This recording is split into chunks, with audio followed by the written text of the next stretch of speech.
in authority who are from within the Muslim community.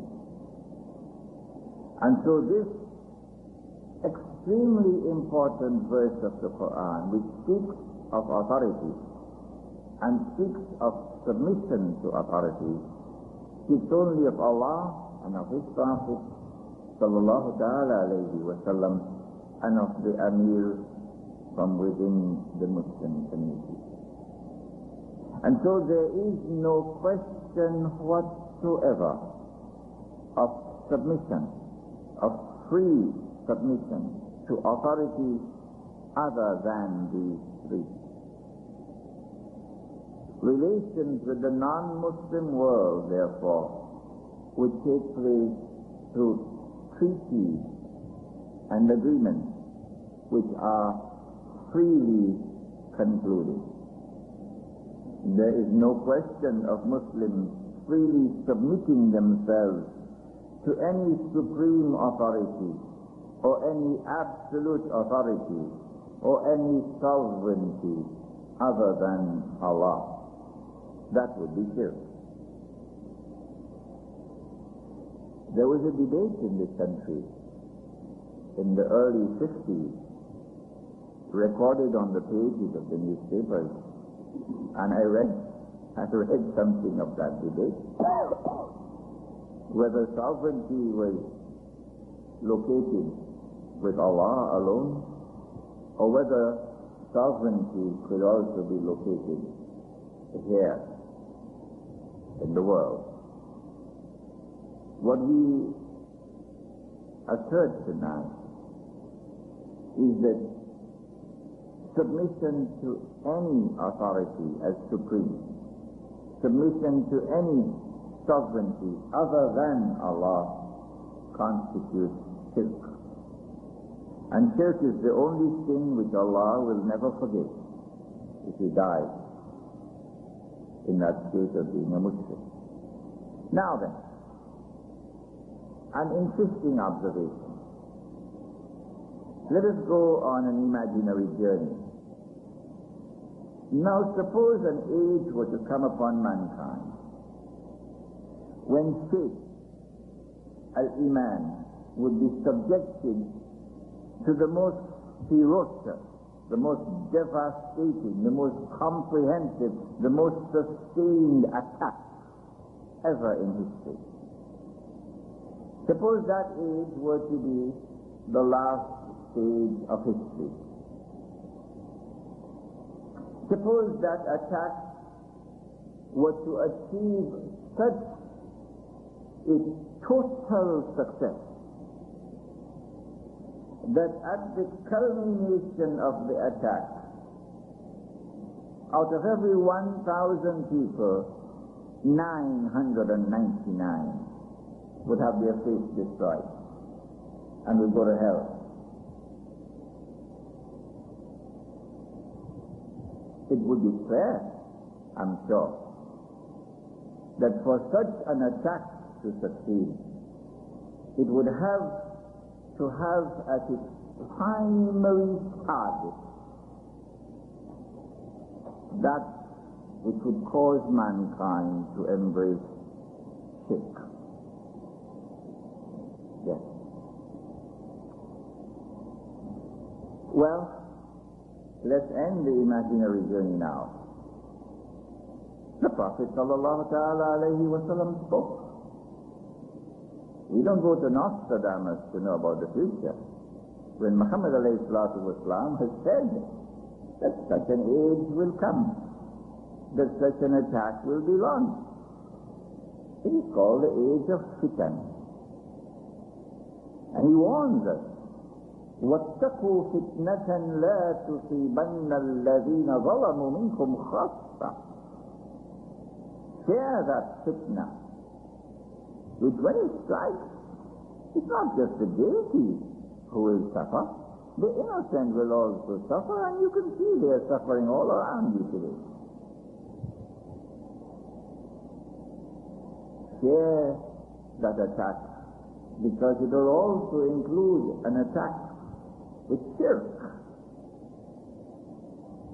And it will be difficult to recognize the shirk when it attacks you. How difficult? As difficult, he said, as it would be to recognize a black ant. What is ant in Urdu? Tuti. A black ant hiding underneath a black stone on a dark night? That would be very difficult to recognize. And so if some of us have not recognized the shirk in the world today, we should not be surprised, because it comes by way of deception.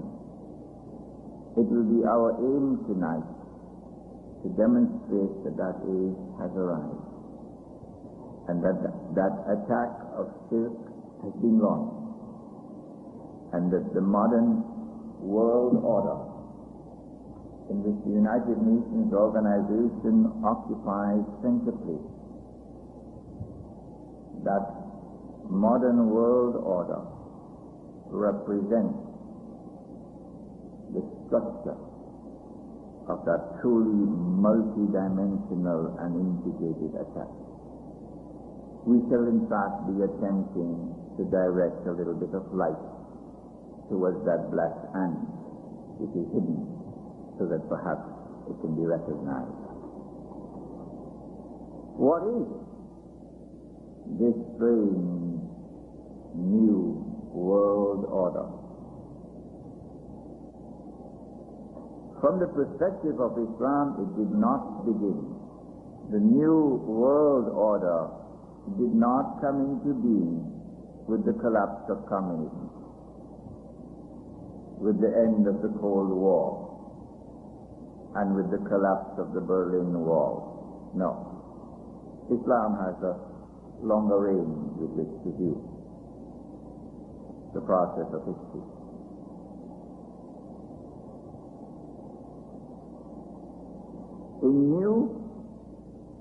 A unique world order has come into being.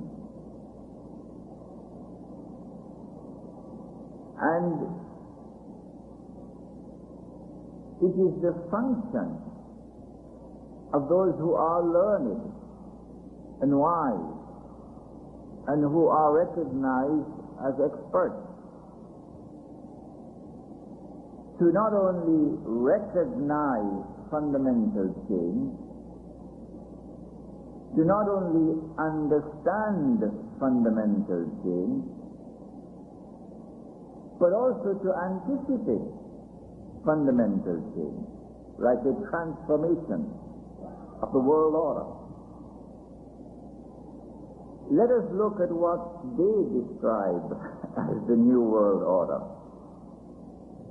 The collapse of communism, the collapse of a superpower, the Soviet Union. This was fundamental change. This ushered in a new world order, using their terminology.